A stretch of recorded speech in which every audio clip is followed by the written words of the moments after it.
The NBA trade deadline is heating up. Jimmy Butler responding to rumors that he could be done with the Heat. We're going to get into that, including where he could ultimately land and what a deal would look like. All the latest on that situation here on the Basketball Bulletin. Make sure you subscribe to the channel, turn on those notifications, especially now that we're getting into the thick of trade season. I'm Trevor Lane, joined by Donnie Freeman. Donnie, I feel like Jimmy Butler's time in Miami is coming to an end. Like, there's so much smoke here.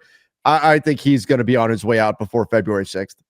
Yeah, it's kind of crazy. It feels like it was some there, obviously, in the offseason, but over the last couple of days, it's going crazy. So it almost makes you feel like it's going to happen sooner than later. But yeah, Jimmy on the way out with Miami. Hopefully a good team gets him and he can help them, maybe make a push. We'll talk about one today.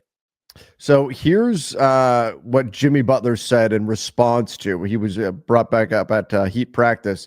The trade possibilities. He was asked about his long-term future with the Heat, and he said, who knows? And then when he was asked if he wanted to spend the rest of his career with the Miami Heat, Butler said, I don't know. That's crazy. That's not exactly a ringing. Like, you would typically, if he thought he had a future with the Heat, it would be, yes, I love Miami, I want to stay, all of that. I know this is a non-answer, but it's an answer just the same. I mean, to me, I think Jimmy knows what's going to happen here, and he knows that his time in Miami is probably coming to an end here. Yeah.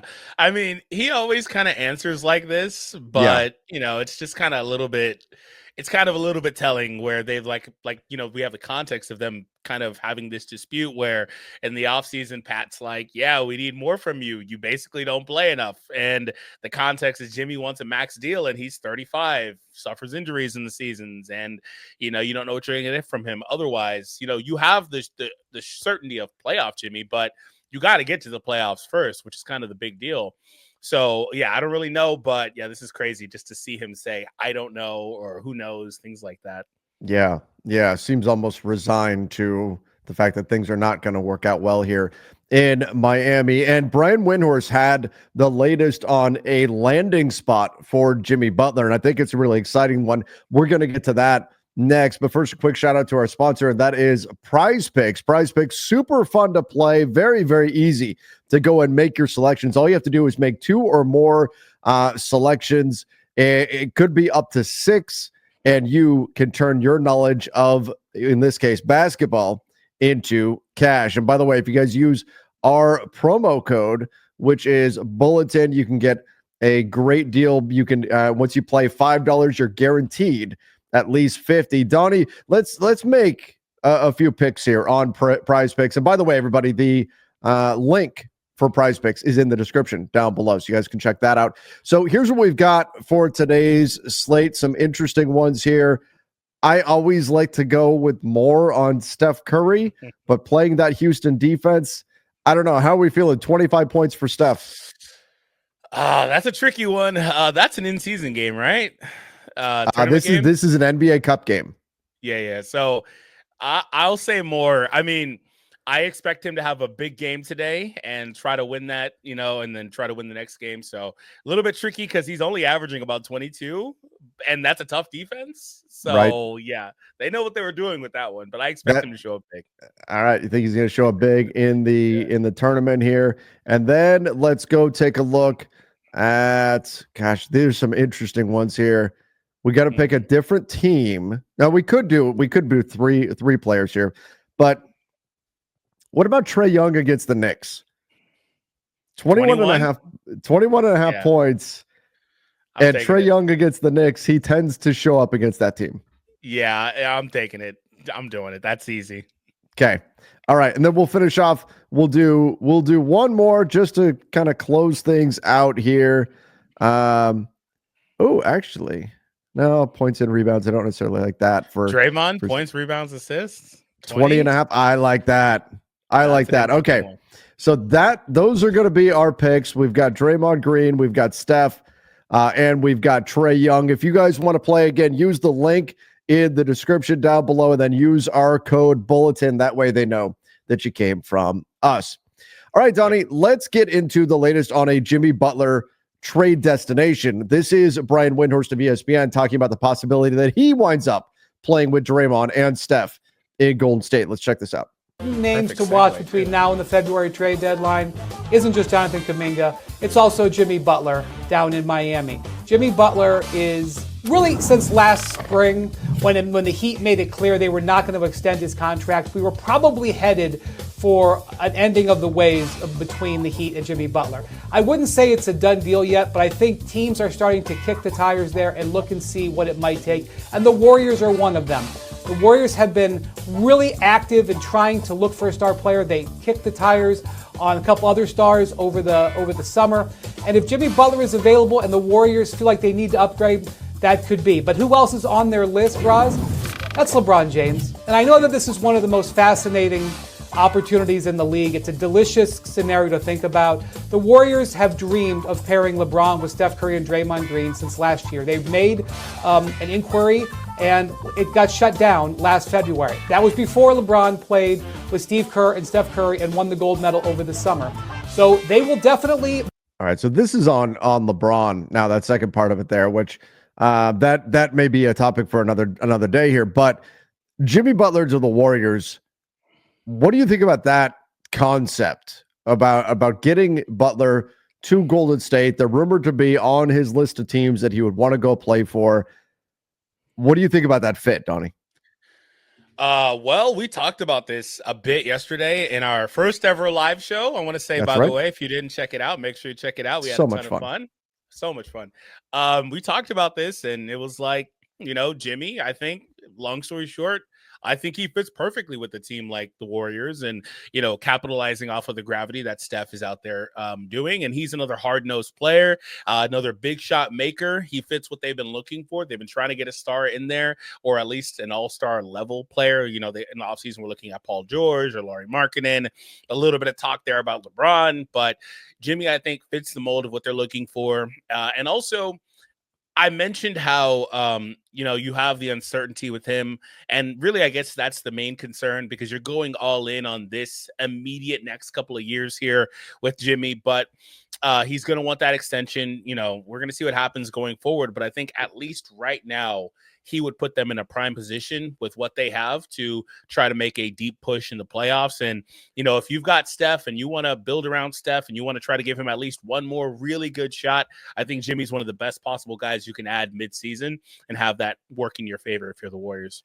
If you're Golden State, I think the question becomes what kind of a deal are you willing to give Jimmy on his next contract? I mean, that's why we're looking at Jimmy leaving the Miami Heat to begin with. They don't want to be the team to pay him on his next contract. The Jimmy Butler side has already put out there that he's going to opt out of that player option, $52 million. Now, maybe it might not be the case. That may not be true. But if you're Jimmy Butler, you have to say right now that you're not picking up that player option. That way you can control the whole process.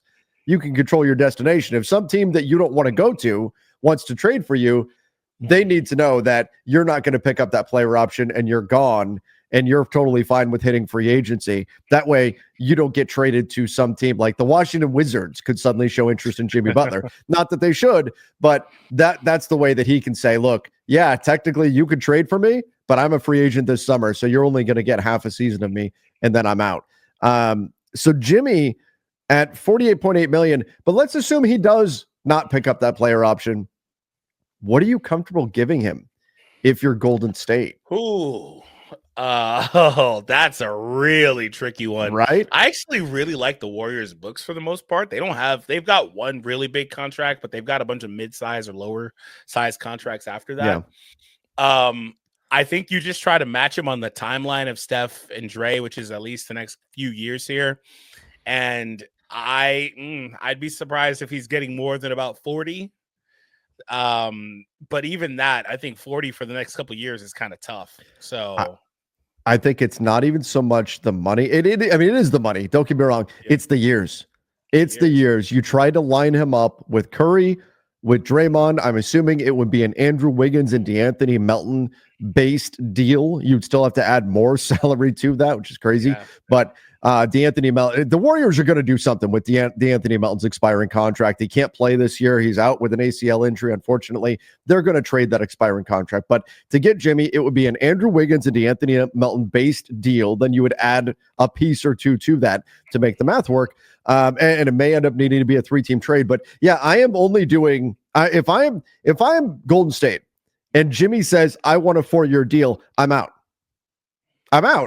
No, I'm not for 35-year-old Jimmy Butler. But if Jimmy will play ball and says I will do a 2-year deal, whether that's an extension, he picks up his player option and extend off that, whether that's just a new contract. If he says I will, using his bird rights, if he says I'll do a 2-year deal after this season, which would line him up with Steph Curry and Draymond Green, then let's go. And the question, of course, becomes Wiggins, Melton, will you give up Kuminga? I'm drawing the line in the sand there if I'm Miami, and if I'm Golden State, I'm doing everything I can not to give him up. And that, I think, ultimately will determine whether or not this gets done. Well, I think if you're Miami, you're looking at it like he may turn into nothing because he's going to opt out and be a free agent. So you don't really have a ton of leverage there. You could ask whether they would well, I mean, maybe he goes somewhere just to spite them and just goes and signs takes like a mid-level exception. I don't know. Maybe they're in a similar situation to like Clay last offseason. Sure. Yeah, but like I think I don't know if Kuminga is the piece, but maybe you may have to settle for somebody like Moody. I think that may or Pods. Now Moody is not trade eligible this year because of when he did his extension. Oh, so he's not trade eligible until July. I mean, we could talk Podziemski. Yeah, we could. But they didn't want to move him. But I think that's so Miami's already putting out there like we're not worried about Jimmy leaving in free agency because there's nobody with cap space. That. Yeah, they have to do that. And meanwhile, and Jimmy should say, I don't know, I really like the Nets. The Nets should not be interested, by the way. But yeah, this is going to be interesting to see. I think this, Donnie, to me, Jimmy to the Warriors makes too much sense to not happen. Yeah. But the particulars. Do you give up Kuminga? What kind of a contract do you do as next deal? That will probably determine whether or not it ultimately gets done. Yeah, I wonder if his next deal, say he does land there, I wonder if he does the 1+1 type thing that we've seen LeBron do for a while. You sign because you're saying, maybe he opts in and then he does an extension for 1 year at like a $50 million extension or something like that, just for 1 year. And then they go, year by year at that point, because he'd be older. Like I said, I think similarly to what LeBron basically has wound up doing here, could be a path that they take with him. It's still a lot of money, but you're not tied in for the years. Yeah. And that's, I think, going to be the important part for Golden State, that they can reset in a post-Steph, post-Draymond, post-Jimmy Butler era. Hey, let me ask you this. If, let's say, they find a way, the Warriors get Jimmy, and it's Draymond, it's Steph, it's Jimmy. Are they right up there with OKC to come out of the West now? Are they keeping Kuminga? Let's say they find a way. Let's say they keep Kuminga. Oh, that's a tough one. I think they're in that upper tier. Sure. I mean, adding a talent like Jimmy, I mean, you have to give them, that next level, I think, for sure. Especially if they don't wind up giving up pieces that are extremely valuable to their rotation, or like I said, Kuminga's got so much upside for them. If they can hold on to him by chance, that would be awesome. So yeah, I think you have to put them there. Donnie, I'll tell you what, if I am Miami, first of all, if I'm Miami, I definitely want Kuminga in the deal. And that would be Miami, you have to get him. You have to get him. But if I'm Miami, I'll tell you what, I'm getting out of the Jimmy Butler business right now if I can. I know he's meant a lot to that team. He's meant a lot to that club. But if you can get something for him right now, this is your last shot. I don't think if you do a new deal with Jimmy, maybe you decide we want him to retire as a member of the Heat, and we appreciate all that he's brought here to the franchise and Heat culture that he's been a big part of, and all of that, and that's fine. And I have no problem with that. Finals runs. Yeah, absolutely. I mean, Jimmy, he's done some great things there. So if they decide we just want to keep him and we want to keep this going and we want the remaining years of Jimmy Butler to come in a Miami Heat uniform, great. No problem with that. But if you have any inkling towards we don't want to be the team to give Jimmy his next contract and we want to get something out of him, this is it. This is your chance. Because once he gets that next deal, I don't know, depending on what that deal looks like, he's probably not going to retain value as he gets deeper into his 30s. This is the Heat's chance. And so if I'm them, I'm very seriously looking at this option and any other option that comes up out there to move on from Jimmy Butler and turn the page as an organization. Yeah, I just don't think he's gonna get that extension he's looking for, a No. multi-year extension anywhere. I don't care where he's traded. I don't think anybody's gonna commit that to him because he's on the wrong side of 30. He is somebody that's been prone to injuries. I mean, he's not had the catastrophic ones typically, but he's gonna miss about 20 games a year. And I just think that he's gonna be somebody that's kind of hard to build around when he's about 38, 39. And in that area, if he's still making $50 million, I mean, it's kind of tough. So I don't really know. I don't think he's going to get that anywhere. I think it's very similar to the BI situation where it's like something's got to give. But I do think the one way out, like I said, is if Jimmy is interested in not going for the years, but just going for the money on a year by year basis, that may be the only way he gets that. Otherwise, he's going to have to settle for less money. 35, 37, something like that, which I could argue maybe isn't worth it either, a few years from now, and maybe get an extension at that number per year. All right, everybody, let us know what you think. Should the Warriors trade for Jimmy Butler? And is Jimmy Butler done in Miami the way he responded to the idea being brought up today? Perhaps telling. Let us know in the comment section. And don't forget to go check out our latest video on the Pacers and why no one is talking about how terrible they are. Go check that out right now.